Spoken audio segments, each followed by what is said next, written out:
Hello, Garland Nixon here, and things are not looking so thrilling for the neocons right now, leading up to the election. Let's talk.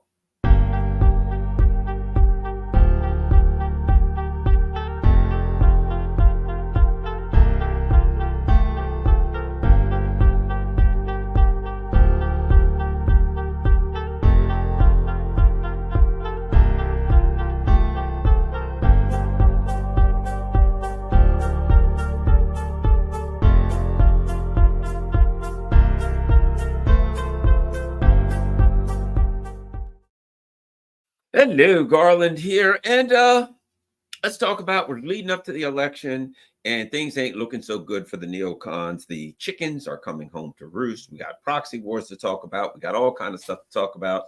Got about an hour, so let's start here. Kamala Harris did an interview, and I'm not going to talk long about it, but I'll make it very, very brief, give my thoughts on it. I'm not going to get into the things that she said or things like that. I'm just going to throw out my overall impression, and that is, whether or not it's whether or not she has learning disabilities, how you want to interpret it. Some people would interpret it and just say she's not very bright. Whatever the case may be, I think there's a very, very severe, very, very powerful issues of self-esteem. She was very nervous, very frightened, very uncomfortable. All of these bad things when you're in front of a camera, right? There's terms like the camera really loves this person, right? Or the camera, I used to do TV. Now, I can tell you there's people that the camera likes and people that the camera doesn't like. When she keeps her mouth shut, the camera likes her. She's a pretty woman. She's an attractive person, right? As soon as she starts talking, it all comes out, and it ain't pretty. Kamala Harris is very, very insecure, and she makes very constantly strange facial expressions. She's unsteady. And the biggest thing I noticed is that she doesn't answer questions. And it's not, as a politician, don't get me wrong, that's not unusual, right? It's not nothing strange for a politician not to answer questions. But there is an art, there's a skill to it. One of the ways that I judge a politician's ability is how they deal with questions that they can't answer. Somebody asks you a question, and you're a politician and you can't answer that question for any number of reasons, some very, very legitimate reasons. They ask you, what are you going to do about this and that? And you, at the time, you're the president. At the time, you're negotiating with the Senate, you're negotiating with committees, you're negotiating with various politicians, and you have an idea of what you're going to do, but you haven't secured the final determination yet. So therefore, you have to duck that question, right? A quality and talented politicians pretty good at ducking the question, right? They go at the question, then they go away from it, right? They go at the question, they'll answer, they'll they'll talk about the little question. Oh, yes, sure, I know. It's very important to people to understand what we're going to do regarding the blah, blah, blah, blah, blah, right? And then they'll give it, we've been working on that for a while, blah, blah, blah. But I'll tell you one thing for sure. We're working on an answer. We're getting close. We're going to come up one. But what's more important, they'll do all kinds of things. They look confident, right? And whatever they talk about, they sound confident and knowledgeable about it. Okay. Kamala Harris looks like she's lost, brother. As they say, lost in the sauce. She can't. It was embarrassing to me. Did you ever see anybody do something at the time and you're embarrassed for them? And you almost felt like, even though you don't like the person, you don't support the person, but what they're doing they embarrass themselves so bad, you almost want to jump in and coach them. I mean, we've all had that, right? Where somebody's doing something so stupid, you almost want to run up to them and say, no, not like that. They ask her a question about something, right? Well, you talked about Joe Biden and tell me what he said. It was a Sunday. And we were having pancakes and a pancake breakfast with nieces. Auntie, can I have another pancake? You are trying to become president of the United States. The idea of your interview is to demonstrate to us that you can become president of the United States, that you can hold that position. We really, those of us on this program, we know what the hell that really is. But you got to fool the dupes who still like think this is a democracy and that the president has the power, blah, blah, blah. Okay. You're talking about pancake breakfast, right? Who are you talking to? Where's that? What is it? There's no strategy there. You know what that was? That was a person who was uncomfortable and they were searching for something to say. They had no idea what to say. They couldn't answer the question. I think the question was something like, I know at one point they asked her, I don't know if this was the exact point, but they said to you, basically, you talked to Joe Biden and Joe Biden dropped out. I think this was it. And when he dropped out, did he tell you that he was going to endorse you immediately? It was a Sunday. Well, they didn't ask you that. And we're having a pancake breakfast. Auntie, can I have a cup of? And I watched that and I'm like, she's lost. She's totally lost. She's an embarrassment. She is an embarrassment. She is just an embarrassment to you know what? Let me say this. Let me go in a different direction. That's the neocons. That's the neocons. They're idiots. They're unable to connect with people on an emotional basis. There's a book, let me go differently. Let me say something different. I just thought about, all these books. I'm going to read books. I think the guy's Daniel Goldberg or whatever, a book called Emotional Intelligence, right? Maybe that's what we're talking about. Look, and we've all known this. We've all known people who can go to college, who can go to law school. God knows I've known plenty of lawyers that were idiots. Who can, get a doctorate, PhD, you name it, right? But when you have a conversation about people and things that require understanding of other human beings and emotions, they're lost. They're stupid. So here's what I mean. Here's what I'll say about Kamala Harris. I don't know how she is as far as book smart, as far as her ability to learn and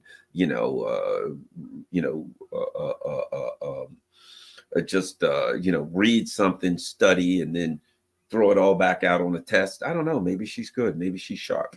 But when it comes to emotional intelligence, dude, she's down with a 3-year-old child. No emotional intelligence whatsoever.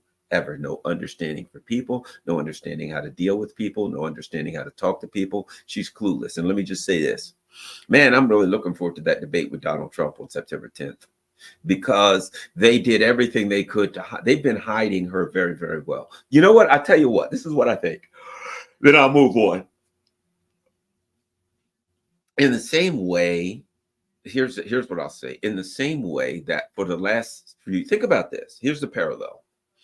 In 2019, a lot of us started saying there's something wrong with Joe Biden. That dude, he ain't all here. He seems to have some cognitive impairments, and they seem to be, rapidly, getting worse. His cognitive abilities are deteriorating. Oh, that's crazy stuff, right? That's crazy talk. What are you, a Trumper?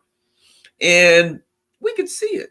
And they just said, no, no, no. And of course, they could see it too. And then eventually they had the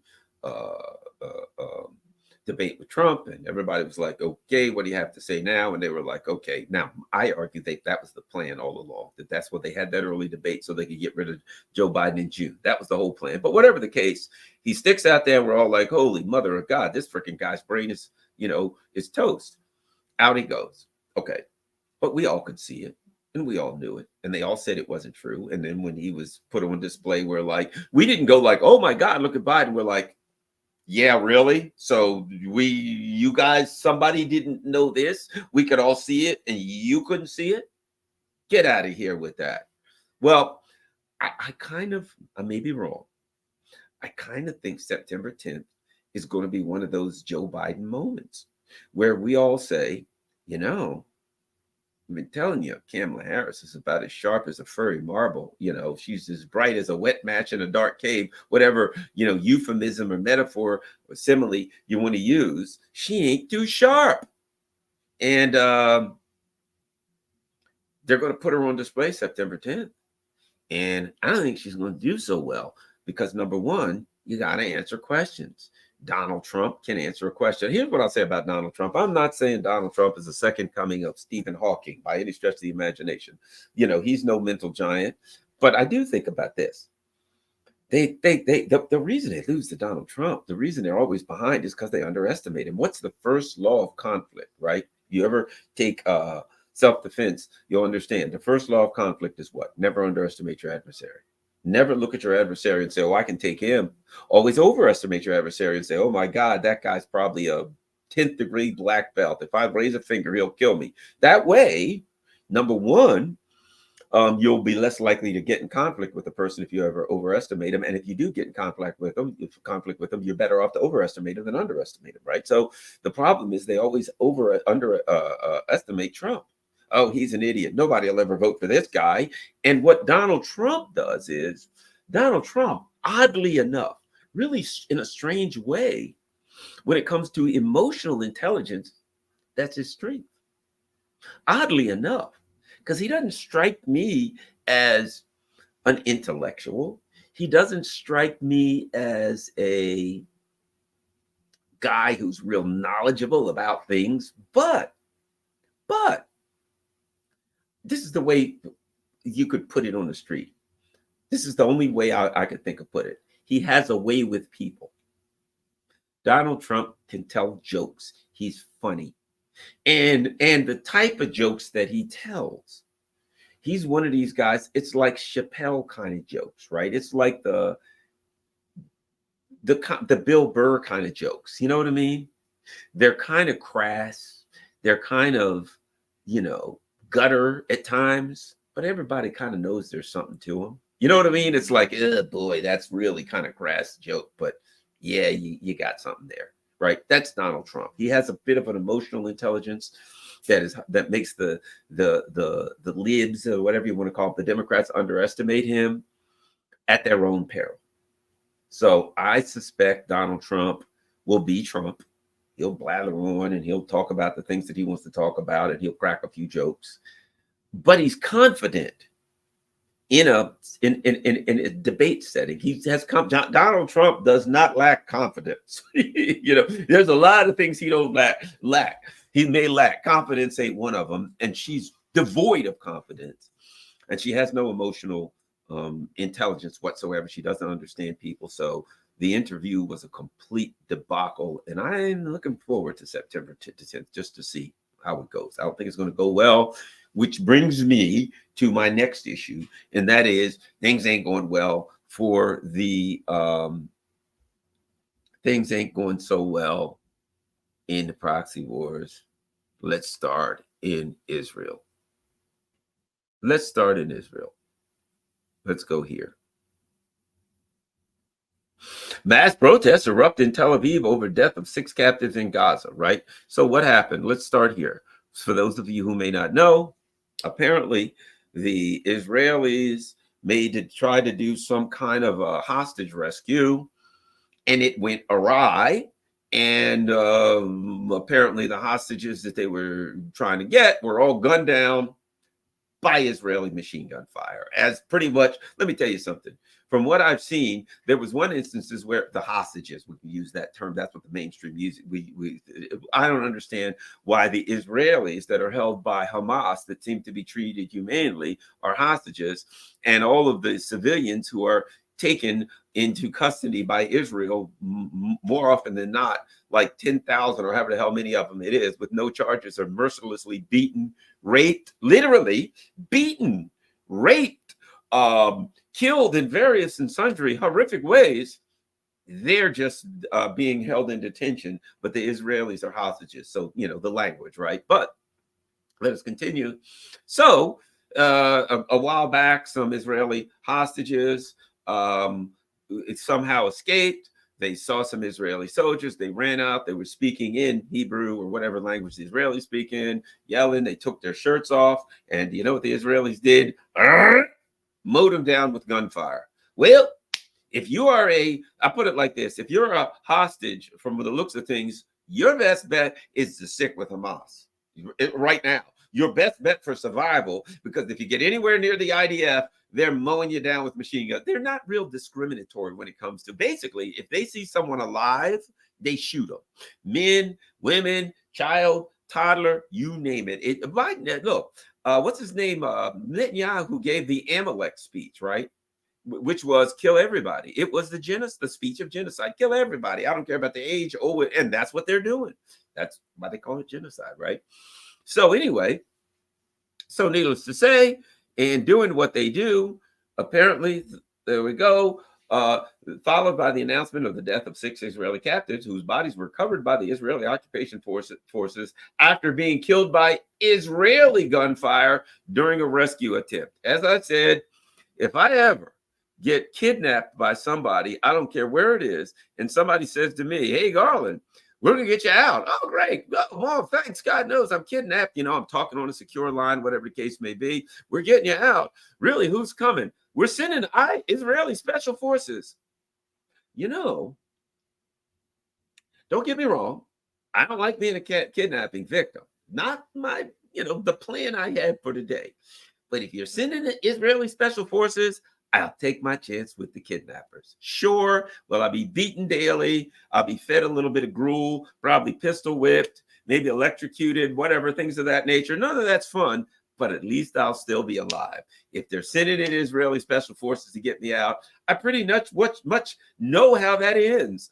I die in a hail of gunfire, and then they come out and say, we tried to get Garland, but it didn't work. Oh, really? What'd you do? Well, we saw him, and he stood up and he said, thank you. I'm glad you're here to save me. And he held up, and we looked, and we said, okay, hostages, Garland Nixon. Here's a picture. Yeah, it looks right. They went over, they swabbed my tongue. They checked it to the DNA. Yes, sir, Garland Nixon, DNA match. Are you Garland Nixon? Yes. They checked their computers. What do we got here? We got a voice match. Everything matches. All right, it's Garland Nixon. All right, that's the guy we're here to save, right? Yeah. Machine gun fire all over the place. I'm ripped to pieces. That's just what they do. If you're an Israeli special forces guy and they send you in to save some hostages, apparently their training is numero uno. When you identify the hostages, you fill them full of lead. And then after that, you look around and try to figure out how to get them out of there alive. I don't know. I'm just saying, I think maybe they got that backwards. Maybe you should try to get the hostages out alive and machine gun the people that are holding them, or maybe machine gun nobody. I don't know. I'm just saying, apparently the Israeli special forces need to work on their training, because every time they come in contact with hostages, the hostages end up dead. So, but then again, everybody ends up dead.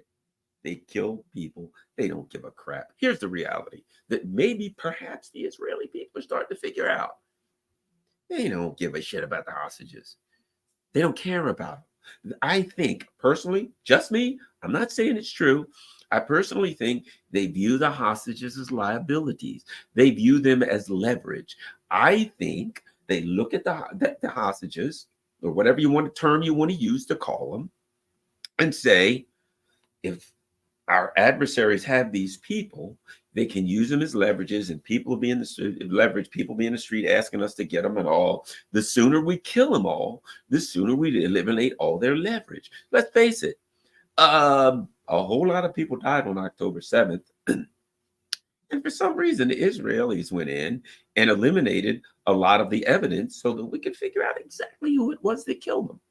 So I'm thinking perhaps the Israelis killed a lot of people. Perhaps on October 7th, that was blamed on Hamas. But we'll never know, because they buried the vehicles that were torn to shreds by shrapnel, like from a machine gun fire, or incoming shells that the Hamas didn't have. Okay. So at any rate, so let's continue. So it says, outraged by Prime Minister Netanyahu. Let's see. Widespread calls for a general strike have emerged for Monday. The strike is expected to affect land, sea, and air transportation, as well as public institutions, schools, and sectors. They're outraged by Prime Minister Netanyahu's handling of the situation. Some people started at 6 p.m. on Sunday protesting. 280,000 people in Tel Aviv alone. They're listen to this. The protesters are demanding. Listen to what they're demanding. that the Israeli government, one, abandons its positions on the Philadelphia corridor and Nitzanim corridor, return to negotiations that might secure the return of their loved ones alive from Gaza, right? So it appears to me, let's talk about this. Upwards of 80% of the Democrats want a permanent ceasefire in the killing in Gaza. And what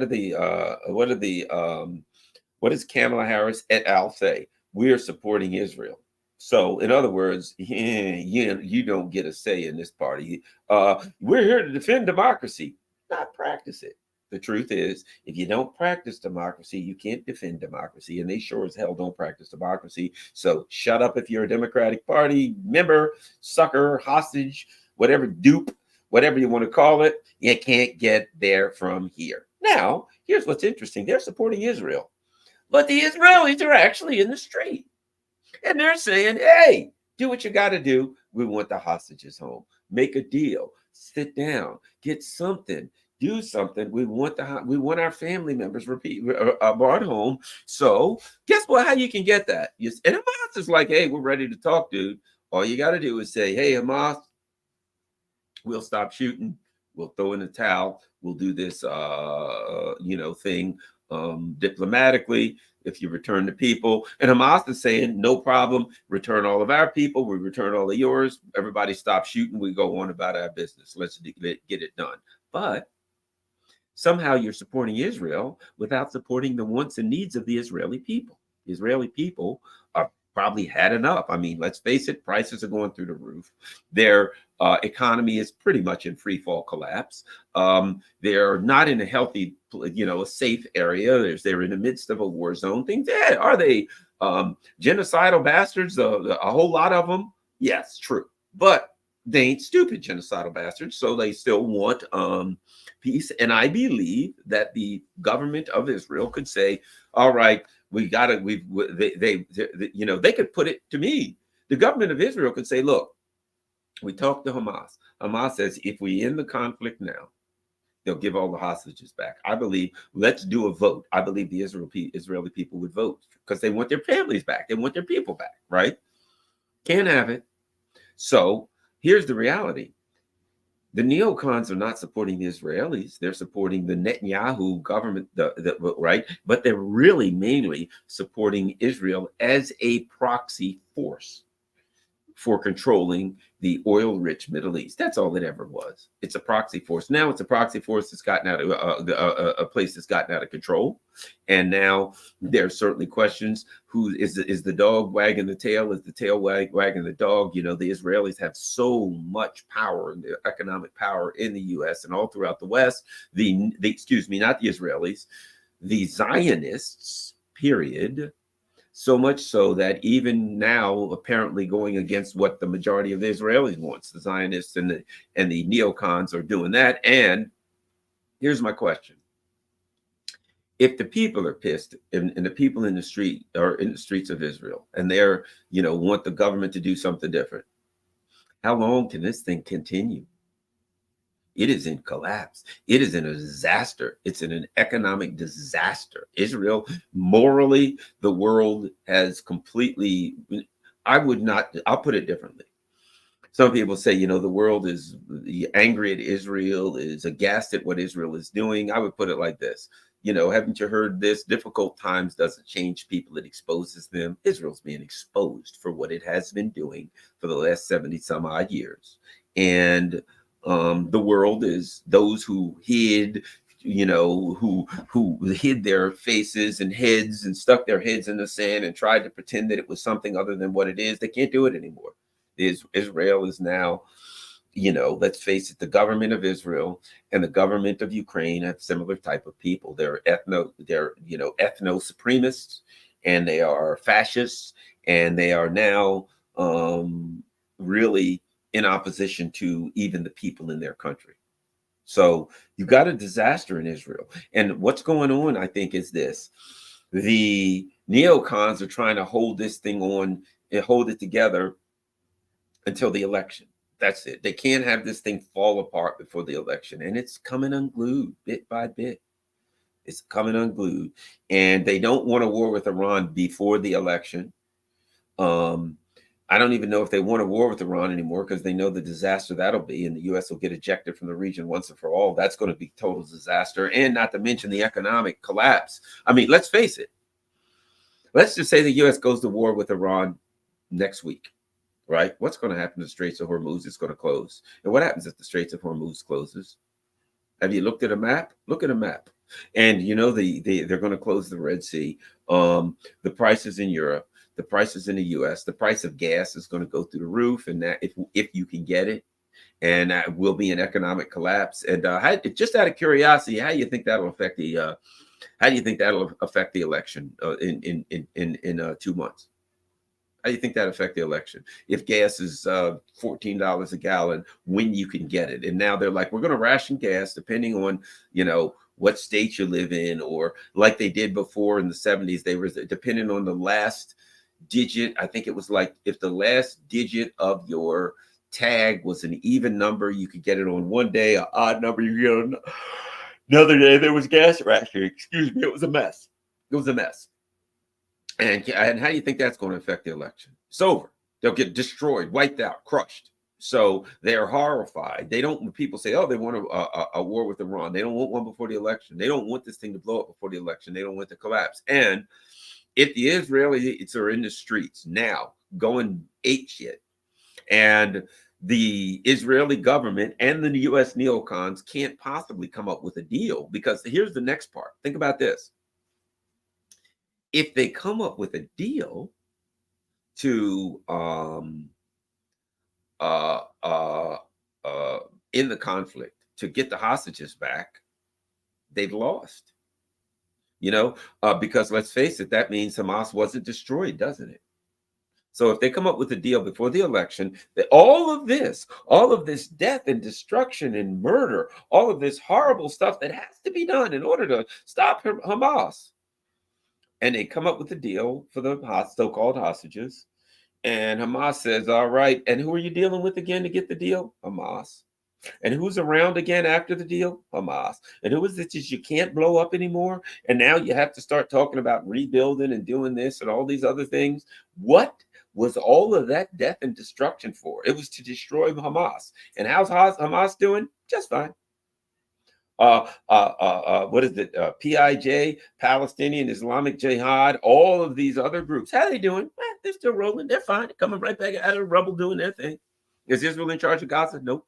What was all of that for? So if they do what the people of Israel, who are taken to the streets by the hundreds of thousands, if not millions, want and get a deal, they've lost. At which time, Benjamin Netanyahu has to face all kinds of investigations and criminality, doesn't he? At which time, the American people then look at Biden and them and say, what the hell was all that for? Now, the Biden people probably think, well, we'll be out, but they got problems. Everybody's asking questions. All of that death and destruction and genocide, and in the end, you got the same deal that you could have got with them before the war even started. What did you do all this for? This thing's falling apart. So if they get a deal, they got to face the questions. What the hell was this all about? If they don't get a deal, the Israeli people are in the street going ape shit. And how do you deal with that? And Kamala Harris has made it clear. Kamala, whatever the hell. I don't know how to pronounce her name, and I don't really care. And that is, nothing's going to change as far as my positions on Israel. Nothing's going to change. I'm doing the same thing that Biden did. So that proxy war against oil, it's a proxy war against oil, basically. It's a proxy war that says we got to own all the oil, and so we have to have this region, and so we got to keep this going. I don't see how that can hold up 60 more days. Just don't see it right now. And now, what are they going to do? They're in a position now where, think about this. A couple weeks ago, they were very concerned. Why? Because they were having the neocons here were having their convention in Chicago, and the people from their party were out in the street protesting, saying, we want something done about this Israeli conflict. We ain't happy with it, right? That was the neocons here. Meanwhile, the neocons, their brethren, shall we say, in Tel Aviv, what are they dealing with? Uh-oh, our people in the street saying we want you to do something about this war. They got problems, huge problems. And they're trying to drag this proxy thing in Israel out for another 60 days. I don't see how it happens. Now that the Israelis are in the street, how long can they keep this up? They got a one mel of a hess, as they say. They got a disaster on their hands. Anything else? I'm going to look.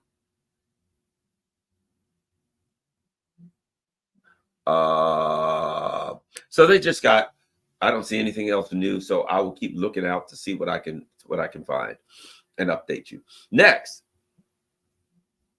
we got the here's one. Let me find this.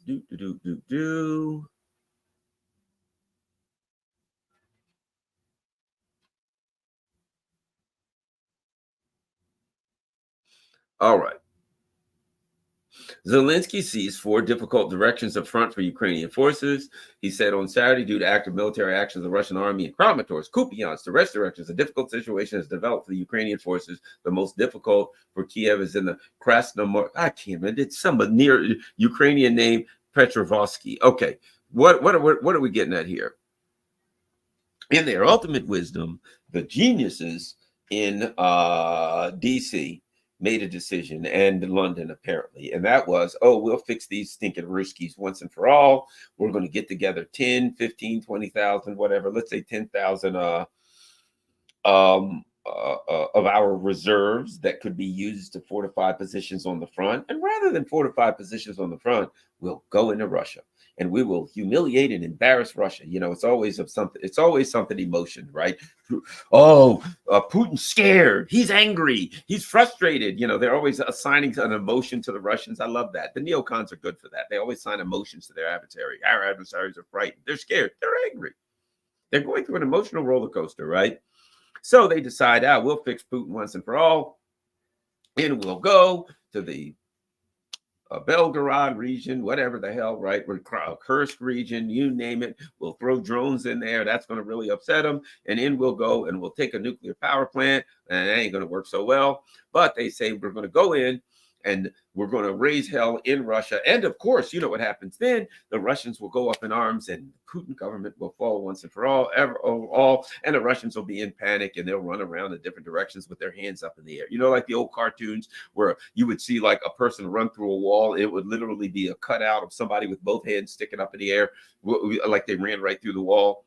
Well, that's what was going to happen. The Russians were all going to run through walls with their hands sticking up in the air, right? Didn't work so well. That ain't what the Russians do. As a lot of times I talk about self-defense. One of the things you'll learn about self-defense is you got to be able to take a punch. You got to be able to take a pain. You got to be able to take a hit. You have to fight through it. If somebody hits you and cuts you or hurts you or breaks a bone, you can't just stop and say, ow, they're trying to kill you. You got to fight through it so you can get away or whatever you're going to do. Keep fighting, fight to the very end, right? As long as you can do anything to protect yourself, you continue up, right? And the Russians, if you look at their history, they're pretty good at taking a punch. So again, they took another punch. Bam, they took a punch. They kept fighting. But what did the Russians apparently do? Well, let me see if I understand this. This is what the Russians said. We're fighting on this 1,000-mile front, and you guys are having trouble there, but you need reserves to back up the areas when we attack a particular area. And you idiots have decided to take all of your reserves away from the front where we're focusing and go over to the Kursk region and kill civilians. You're going to blow up some civilians. You're going to machine gun some civilians. You're going to blow up some apartment buildings. But those 10, 20,000 reserves that could have been used on the front, they're not there right now, are they? That's a weak spot. As I've already said, if somebody don't know what they're doing and they throw a punch, and that punch misses, that's when you get knocked out. A good boxer is going to counterpunch. In fact, there are people who are martial artists, who are into self-defense, etc., and they want you to throw the first punch. They're prepared. They want you to do anything. Throw a punch. That's all I ask. You just stick something out there for me to grab, for me to attack. That's a weapon. That hand comes out. Oh, you're done now. you're finished now. You know, there are people like that. You stick a hand out, ooh, it ain't coming back the way it was. They're going to grab you ain't on the ground. They're going to twist it backwards. Your wrist, oh, you know what I mean? And you're down. Whoop, fingers. They're going to grab them. You name it. They just love grabbing those fingers, right? So whatever you know, when you attack, remember this. When you attack is when you are vulnerable. So if you attack, what's the first thing you taught when you punch, right? Now, a couple of things. Number one is the closest, you got to know how to make a fist. You got to know how to make a fist. And of course, what is the closest distance between two objects is a straight line. And that when you get that punch out, right? When you fire around, you got to rechamber, right? And so it's bring it back, bring them back in here, right? But it's, so you want out. And so when your punch comes out, get it back. Punch comes out, get it back. Punch comes out, get it back. Why? Because when you're out, you're vulnerable. Somebody can grab your hand, they can strike your arm, they can pin this over there and beat the shit out of you. You name it. They can grab your arm and twist it under and put you in all kinds of arm bars and holds, and terrible things can happen. If your arm's out here and anybody knows what they're doing, this fight is over. Anybody knows what they're doing and they're trained. When your punch or arm comes out, if you don't get it back immediately, the fight's over. They'll finish you off quick when they go, oh man, there's an arm out there, and I can grab that. Oh boy, it's time. I'm gonna have me some fun now, right? They're gonna just practice on you, right? But my point being this: what they do in Kursk region, they stuck a fist out, they punched, but they couldn't pull it back because they were in Russian territory, right? They made themselves vulnerable. They stuck that fist out, and behind that, they didn't have a supply lines. They could keep feeding those people supplies. They didn't have much in the way of air cover. They didn't have the things that they need. So they stuck those poor 10, 15, 20,000 bastards into the Kursk region where, yes, could they blow up some freaking civilian cars? Fair enough. Could they machine gun some various and sundry pedestrians? Yes, they could. Could they inflict some civilian damage and pain? Fair enough. 10, 20,000 soldiers with military weapons in a civilian area can certainly damage civilians, but they are extremely vulnerable and their days are numbered, number one. Number two, there's no way to resupply them because they're in Russian territory. It's very difficult to resupply them. So what happens when they fire and run out of ammo and stuff like that, food and things of that nature? They're scrounging for food. It ain't a good situation. And you can't use them back on the lines to fortify the areas that are being attacked. And so what did the Russians do? They did what they do. They looked at it and they said, that's a problem. It's a big PR problem. But the people support the president because he got 87% of the vote. So they probably ain't going to turn on him. So let's do what we do. So what did they do? They assigned some certain number of forces to go deal with that. You guys, here's your job. We got Ukrainians in Kursk. Have at them. So those guys who were reserves, who were waiting for whatever to do, off they go to light up the Ukrainians in Kursk. And the last I heard, the Ukrainians were up to 6,000, 7,000. If you sent that, probably 50%, somewhere around 50% of the people that were sent are dead or wounded, right? So they send them over there, deal with them. And it's now, think about this. If you think of self-defense, you stick that arm out to punch or grab and you don't get it back. Number one, they can grab that hand or whatever, and they can break that arm, break that wrist, hyperextend that elbow, all kinds of terrible things like that, right? Yes, fair enough. They can do that. So those guys are in Kursk, and they're the hand out there.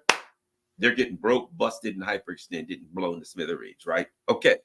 But meanwhile, if you grab that arm and you twist and turn it or whatever, the body back here is going to go to the floor and go down. You're now hyperextending their elbow. You're doing that. You can attack. And guess what? You grab that arm, you can kick them in the groin. You can strike them. This arm's out here or over here. What happens if somebody grabs your arm and pins it here? Man, look at this body. Look at this face. All kind of punches and kicks and elbows and knees and terrible things. You get your arm. You stick your arm out and somebody pins it against you like that. You're screwed. You're done. Right? Or it comes a long punch and they step in. They step in and they block it. And now your arm was coming around here in some wide sweeping hook, and it's been blocked right here. Stopped. And they've stepped into here and they blocked it here. And the person is right here. And all this is open. Granted, you're probably going to throw a punch with another fist, but they can deal with that. But they're now right here, and oh, you're just toast, done, finished, all over, right? So here's my point. My point being, they're dealing with this here, and now on the front line, the Ukrainians don't have any reserves to back up. And might I add, they've taken a significant amount of their hardware, their ammunition. There's a lot of good troops and stuff, and they've sent them into Kursk. That's being blown to smithereens. That's being destroyed. So you don't have the quality troops to back up and reserves to back up the line. So what do the Russians do? You're weak on the line, aren't you, right now? And you don't have forces to back. So the Russians come in and start smacking them. And they hit spot after spot after spot after spot. And there's no, a lot of your, I mean, if you think about it, not just troops, air defenses, tanks, armored personnel carriers, artillery, all kinds of rockets, all kinds of stuff, lots and lots. And you sent a small army into Kursk, and that was about food. And that army was well armed and well prepared. And all that stuff was taken. It should have gone to the contact line, to the areas you got to protect, but it's all gone. And it was a gamble. Well, if we can get the nuclear power plant, you were never going to get the nuclear power plant. You ain't getting the nuclear power plant. So whatever your plan was, I don't know, maybe it was a nuclear power plant, it has failed. And you gambled everything. And now the Russians are like, okay, that's what we wanted. We'll deal with that. We took a punch. But think about this. You're fighting some guy, and this guy wants to kill you. And he gets a punch in, and that punch gives you a bloody nose. So you took a bloody nose. But in getting that bloody nose, his punch sideswiped you, got your nose and turned your nose. But as you turn back, his punch was still over there, and you could step into him. Did you take a bloody nose? Yes. Do you want a bloody nose? Nobody wants a bloody nose. But taking that bloody nose gave you an option, an opportunity that you wouldn't really have. And you come in and you get a knee right to the groin, and he doubles over, and you finish him off, and you get the hell out of there. And you leave with a bloody nose. No, it might be broken nose, a broken bloody nose, but you want to fight. In the end, nobody's going to say, hey, Garland, you got a bloody nose. They're going to say, man, this big guy attacked Garland with a knife, and he wanted to kill Garland. And Garland killed him instead. Broke his friggin' neck and got the hell out of there. Or banged him, broke him up, smashed him on the floor, stomped his head, and ran for his life. Garland escaped with his life, and the guy that was going to kill him is not a happy camper. He's all busted up and broke up and stomped into the ground. Right? And who's going to say? Are they going to say you got a bloody nose? They're going to say, man, that was tough. You got out of there alive, and he got screwed. A bloody nose is part of a fight. You got to fight. You might walk away with a bloody nose, a broken nose, or anything. Something broken, but you get in the end, you got out of there. You went home, right? So at the end of this conflict, are people going to say, oh my God, what happened in Kursk region? The Ukrainians had a little bit of a success there, and they killed a bunch of civilians. No. At the end of the war, they're going to say, who won the war? At the end of the war, they're going to say, oh boy, that was stupid. They went in the Kursk region and they killed a bunch of civilians. They just pissed the Russians off. But when they did that, they left themselves vulnerable. The Russians got to destroy 10, 20,000 Ukrainian troops. That they got to wipe them out. They got to destroy tanks. They got to destroy air defense systems. They just stuck all this stuff out there naked and said to the Russians, hey, we got some divisions of troops and all kinds of equipment. Would you mind blowing it up for us? Could you could you destabilize our military ability to assault you? And could you demilitarize us and denazify us if you'd be so kind? And we got a lot of mercenaries from around the world. Just kill them too. And the Russians are like, sure, not a problem. We'll handle that. So they stuck a bunch of military equipment and personnel in an area that the Russians could easily dispatch with all of the above. And they left their front lines naked, and the Russians went after their front lines. And I say this about that. I do not see how this thing continues until the 5th of November. I don't see how they can keep this up. I don't see how they can continue it until the 1st of November. I think this thing is in collapse. I don't know that it'll be a couple of weeks. Where are we going to be at the rate things are going for the Ukrainians by October 1st? Where are they going to be by October? Talk about an October surprise. How long can they continue getting smashed to pieces? And they're giving up town after town, city after city. They are losing the war. And what is Biden going to do? Hey, America, here's what we're going to do. Just before the election, we're going to get into World War III and go to war with the Russians so that we can have a nuclear war and you'll be killed. Good enough. Good. The good news is you won't have to worry about voting on November 5th. The bad news is we'll all be dead. They're not in a position to do something as controversial as start a war with Russia or whatever. Well, might they do something stupid? Possibly, but they're losing. They're in trouble. They're in deep trouble. And the Russians are doing what they do, which is just going along, fight slowly, and when they see an opportunity militarily to take it. So the Russians are closing in on town after town, city after city. And right now, the Russians are closing in on some major supply and transportation hubs for all of the eastern Ukraine region of what was formerly Eastern Ukraine, which means that the ability to maintain a fighting force in the eastern part of Ukraine will be compromised, I think, soon. And I think within the next 30 to 45 days, as we get closer to the election, it's going to be really, really hard for the Ukrainians to hold up. At some point, they're might have to run back across the Dnieper River, at which point, let's face it, let's be honest with this. If the Russians push, and they're making a push for the Dnieper River, can the Ukrainians argue that they can still win? Hey, what are you going to do? We're going to take back Crimea and all of the land that the Russians have taken and everything. We're going to take it all. And how are you going to do that? We're going to run back across the Dnieper River and we're going to abandon all of eastern Ukraine. That's our first move. And then, well, we haven't figured out the second move, but the first move is we're going to run for our lives. We're going to leave all kind of equipment and all kind of stuff. We're getting the hell out of here or else we'll all be killed. And then we're going to regroup and come back and take it all. Oh, we're going to push all the way to Moscow. Nah, that ain't happening, is it? They won't even have an argument anymore. So it's quite possible, maybe even likely, that within the next 30 to 45 days, it will be clear and obvious to everyone that the conflict is lost and that all the propaganda in the world ain't going to fix it. Now, let me add something else that I think needs to be addressed before we go. Let me add something else. How about this? Good old Germany. Right-wing party claims historic victory in German state elections.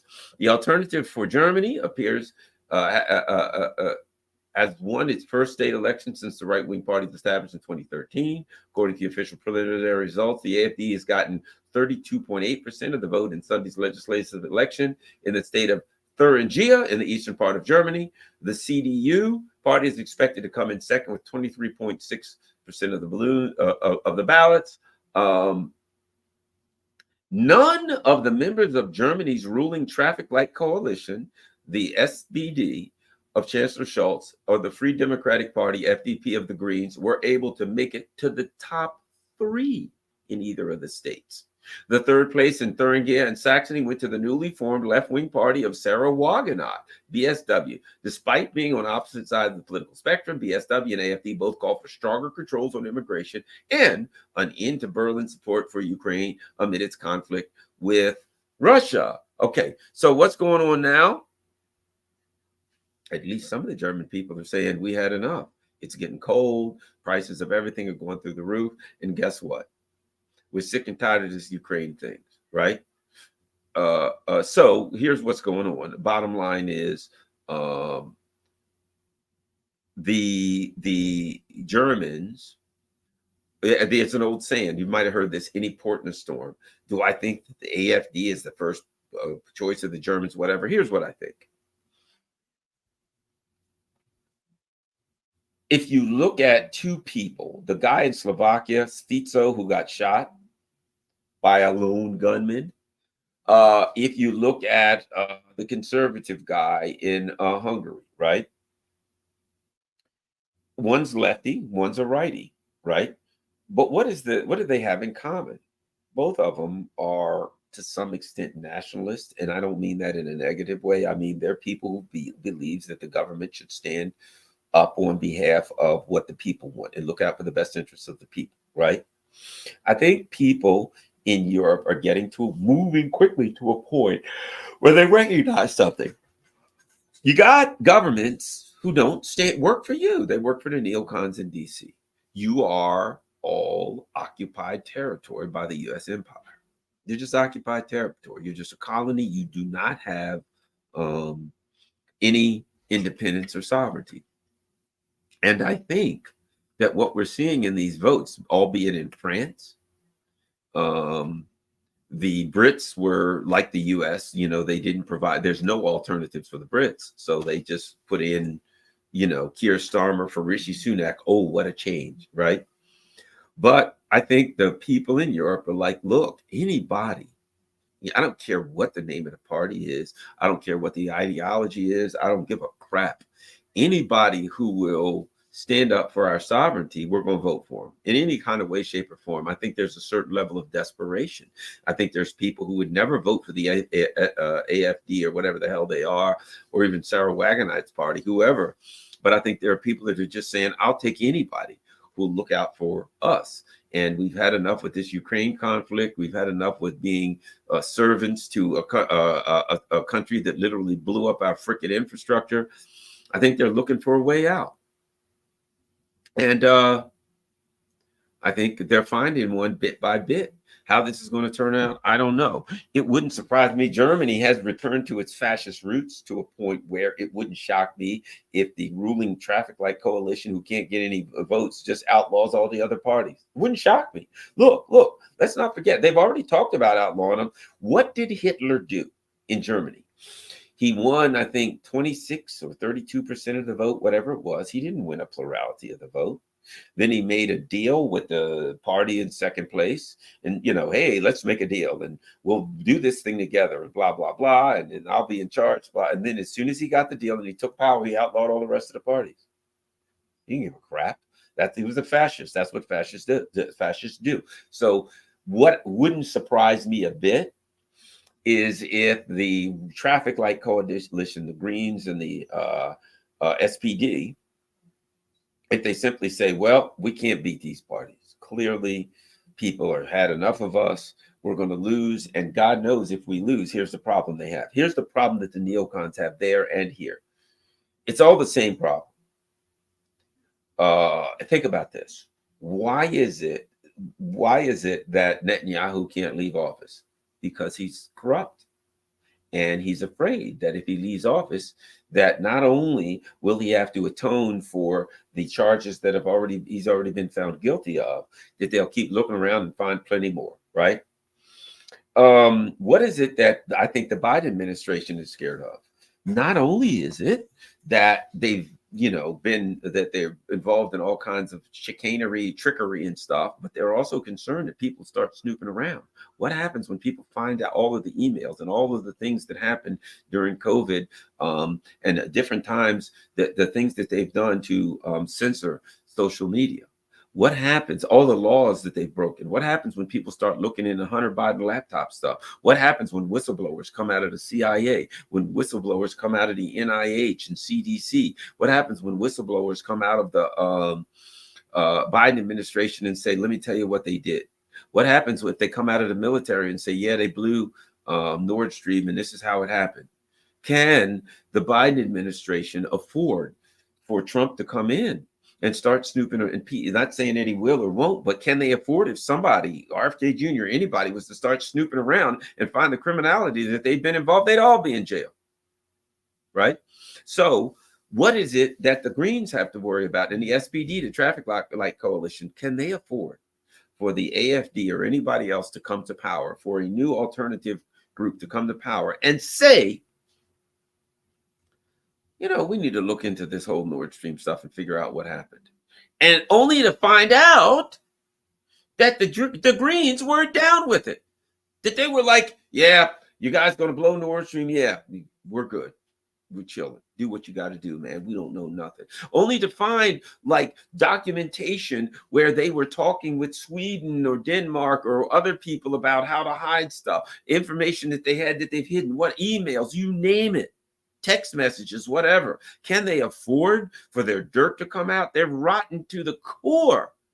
They cannot afford. Neocons can never afford for people to start turning over rocks and looking at their closets because there's too many skeletons in them. So they can't afford. I think they move to maybe outlaw the other parties to pull an old Hitler on us and outlaw the old parties. What choice do they have? Otherwise, they all go to jail. Same thing with Biden and these people. They go to jail. Same thing with Zelensky and crew. They're scared to death. What happens if Trump or whoever comes in? Not saying that Trump will or won't do anything, but let's say for the sake of argument that Trump and these people start snooping around and they find out that Zelensky's stealing every freaking dime and him and his boys are still. They say, you know, we've decided we're going to do something different. We're going to start looking into what happened to all of this money. We're going to start looking into this whole crypto thing. You know, what happened with this crypto thing? Why in the hell are we sending hundreds of billions of dollars to the Ukrainian government and they're investing in a crypto scam? What was that all about? What happened to this? You know what? What happens if that starts happening? Right? So as far as I'm concerned, the rulers of Germany are scared to death. They're scared. The traffic light party in Germany is scared to death because their hands are dirty and they can't afford people to start looking into what happened as far and how much they knew and what part they were, what part they played in the attack on their own infrastructure. I mean, that's treason. In most countries, you can be hung for things like that. In most countries, you can be hung. Literally, you can be. In a lot of countries, the penalty is still death in a lot of countries for doing things to, you know, foment an attack on your own country. So we will see. But this thing's falling apart on the neocons, and they're just trying to hold it together for another 60 days. I don't see. Let's see how things happen in Israel over the next couple weeks. Are the Israeli people going to just say, all right, we're okay, never mind. We've decided to just abandon this quest to get the hostages back. I don't know. I don't think so. I think they got problems, huge, big problems. Let me look real quick before we go and see, let us peep before I go. Let's look at Haaretz together, shall we? Boo. Haaretz. Israel braces for general strike after night of protests in support of hostage deal. White House, U.S. President and VP meet. BP, oh yeah. Meet negotiating team to discuss efforts to reach a deal after 6 hostages murdered. They understand this thing's falling apart. Over 1,000 people gather in New York for vigil in memory of 6 hostages. Oh yeah, so 200,000 dead Palestinians, and they're not concerned, but 6 hostages died at the hands of the Israelis. Tim Walz expresses condolences to the family of Hirsch Goldberg Paul and condemns Hamas atrocities. Isn't that, don't you? Hey, they killed 200,000 Palestinians. Yeah, that's not important now. 6 Israelis died. U.S. Defense Secretary Gallant, Hamas leaders must be held accountable for vicious, illegal, and immoral executions. Wait a minute. The Israelis killed the damn hostages, and what does the Defense Secretary Lloyd, Uncle Tom Austin, have to say? Hey, what happened? The Israelis killed 6 of the hostages. What do you have to say? Hamas must be held accountable for Israel killing the hostages. All righty. Israeli protesters clash with police after nationwide rallies. Okay.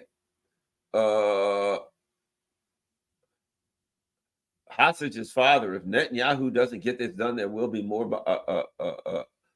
bodies. How's this? Money has dried up and Israeli startups are folding one after another. Yeah, their economy's over. It's all of that.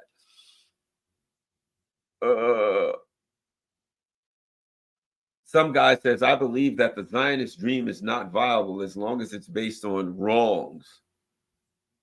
Yeah, well, The Zionist dream is the world's nightmare, and I think the Zionists better wake the hell up. And I think that let's keep an eye on this thing. Let's stay with it, shall we, and see how this thing works. I don't think these two proxy wars are going to hold out real well. I don't think they got 60 days, and I think come September 10th, when old Kamala Harris does her thing with Trump, and I think she's gonna.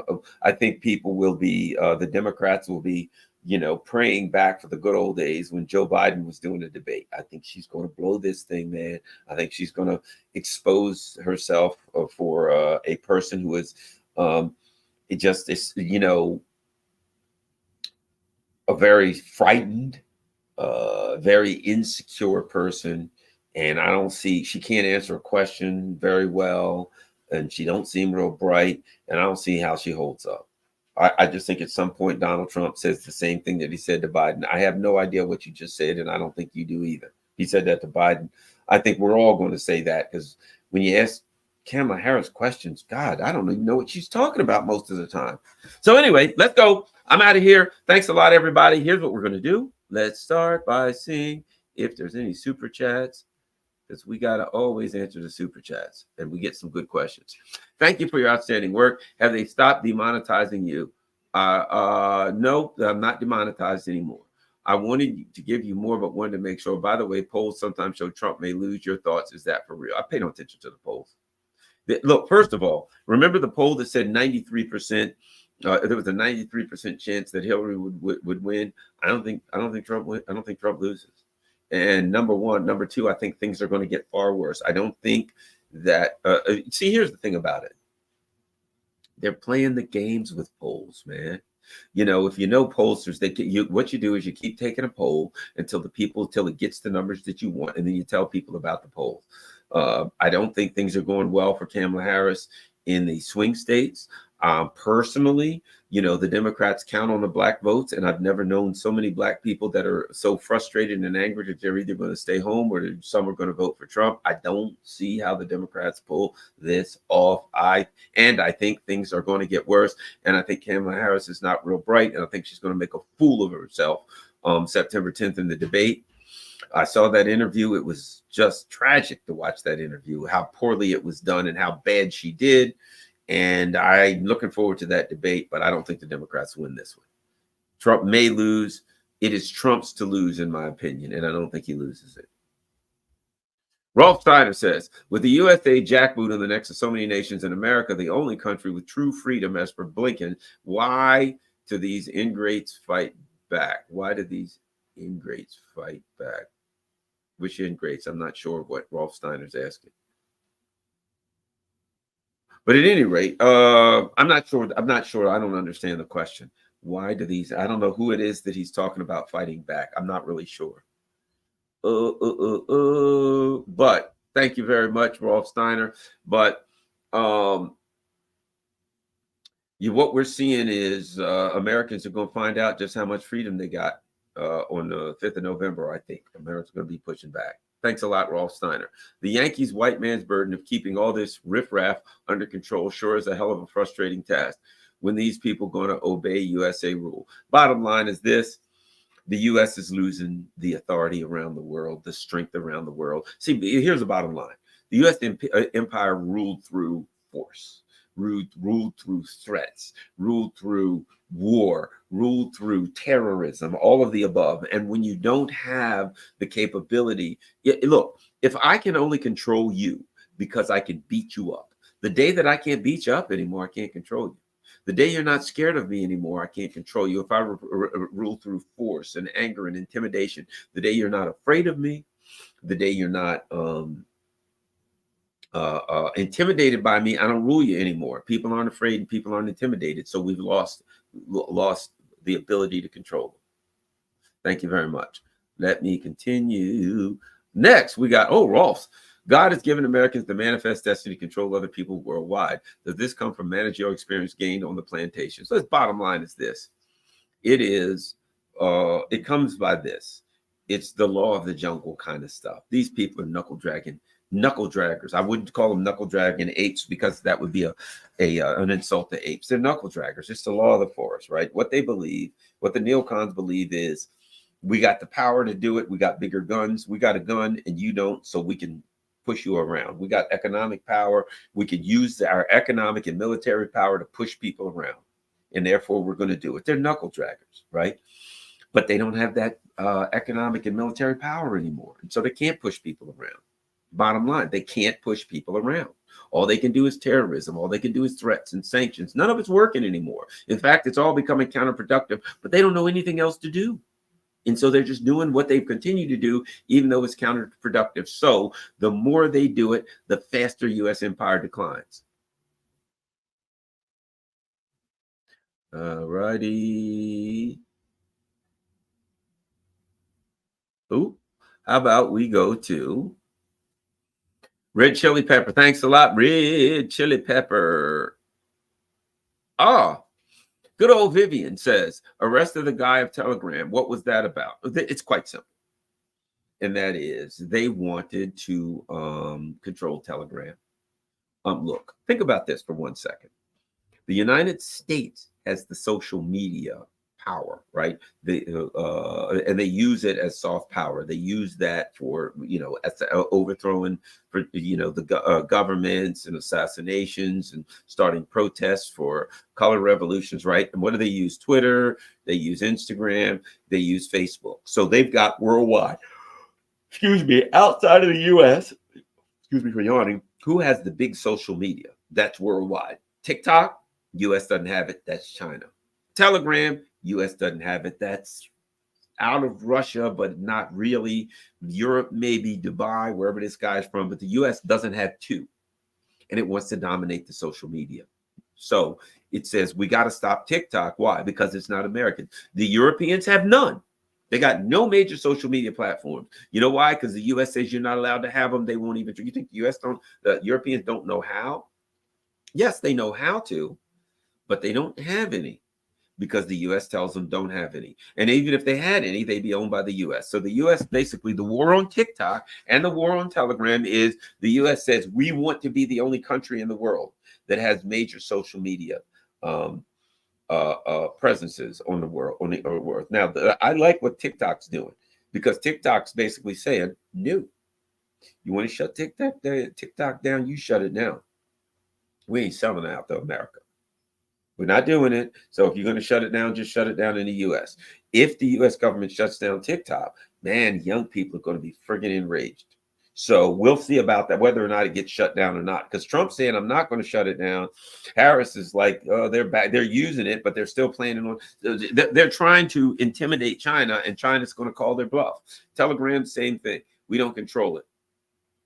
And therefore, we're going to use lawfare to go after this guy. And they're going to say, oh, we've got to stop him to save the children, because what do they want to charge him with? They want to say that there's child pornography and child trafficking is happening on Telegram, and he's not stopping it. So we got to say, really? Are you going to show us the Epstein files and the Epstein list if you're so concerned about child trafficking? What really is that interesting? When Epstein got caught, remember this? They gave him a sweetheart deal when he got charged doing child sex trafficking in Florida. Now he gets caught. What happens? You rub him out and you're hiding the list of people who are involved. So don't tell me you're concerned about sex trafficking. The U.S. and Israel and Britain, using MI6, the Mossad, and CIA, were involved in a sex trafficking ring that was called the Epstein Group. It was the Epstein people. That was a child sex trafficking operation that was done by MI6, the Mossad, and the CIA. So what is it about? Is it about he's doing anything wrong? No, it's not. It's about they want to control all world social media. And TikTok is China. Telegram is not in the US. They got to get their hands on it. That's all that's about. All right. I think that's it. I don't see any more. All right, Rockfin. Is anybody on Rockfin doing anything? Thank you very much to Eleanor Johnson. And we're going to go to Rumble and see if we got any Rumble rants. And we're going to go here. We're going to go to my content. We're going to nope. Nope. All right. Thanks a lot, everybody, on YouTube, on Rumble, on Rockfin. So let me end up by saying this. I'll end up by saying, please, number one, share this on all your social media platforms. Let me just make sure there's no new super chats that I missed. No. Share this on all your social media platforms. Numero uno. Number two, you see everything going across the bottom. Buy me a coffee. And buy me a coffee now, you can do just like Patreon. You can say, buy Garland a coffee. How much? $5. And it'll say, and you can just do it so it'll be a monthly. So if you want to do buy me a coffee, if you want to do Patreon or PayPal or what's the other one, Cash App that all the young people use, whatever the case may be, the options are there. If not, don't worry about it. If you can't afford it, just share this on all your social media platforms. Follow me on Rumble. Rockfin is great, but don't forget, Rockfin doesn't have any advertisements. The way they stay on in business is people can become a member on Rockfin. It's free to join. You don't have to, but you become a member. And if you become a member on my channel, you can watch it. There's lots of stuff that's premiere that only members can see. You can see it all across the platform. There's a lot of good stuff on Rockfin. It's actually great. Everybody's there. It's really good. So Rockfin's good. If you become a member on Rockfin, I think it's $14.99 a month or something. So you can become a member there. You don't have to. You can join for nothing. Follow me on Rumble. Follow me on Rockfin. Follow me on YouTube. Follow me on Facebook. Garland Nixon on Facebook. Garland.Nixon on Instagram. @GarlandN on Gmail. Peace. I'm out. Oh, let me make sure. No more super chats. Oh, Sparky. The Sparkster is back. Did you see my earlier super chats? No, I didn't. Let me look, Sparky. I don't want to miss Sparky's super chats. Sparky is part of the club, man. All right, current comment. Okay, Sparky. There's Vivian. There's Red Chili Pepper. I don't want to miss Sparky's super chats, man. Sparky's on it. You hear me? He always says, make Ukraine Russia again and stuff like that. How about this is Rolf? Sparky, I gotta tell you, Rolf Steiner. Here, who's this? Rolf Steiner, Vivian.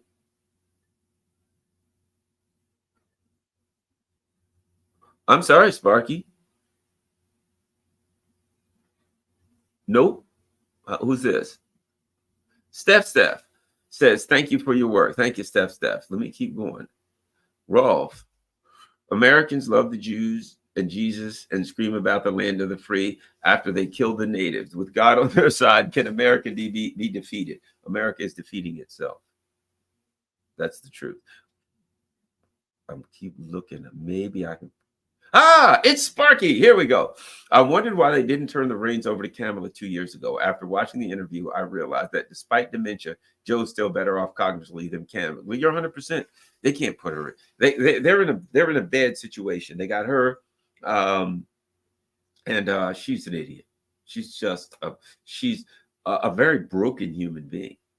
A very, very broken human being. She's very, very low self-esteem. Just frightened to death, and she doesn't know what to say. She's in front of a camera. I don't think she's as stupid as she seems. She seems really stupid, but I think what you're really seeing manifest itself as stupidity is her low self-esteem and her fear in front of the camera, and she's intimidated, she's afraid, she's feeling terrible, and she's highly nervous. So yeah, no, she's a complete clown. Maestro, hey, salute to the whole chat and to Mr. Nixon from the Bronx. Hey, love the Bronx. I've been unsubscribed many times and never get notifications. Everyone like and share. Thanks a lot, Maestro. Oh, we know the game.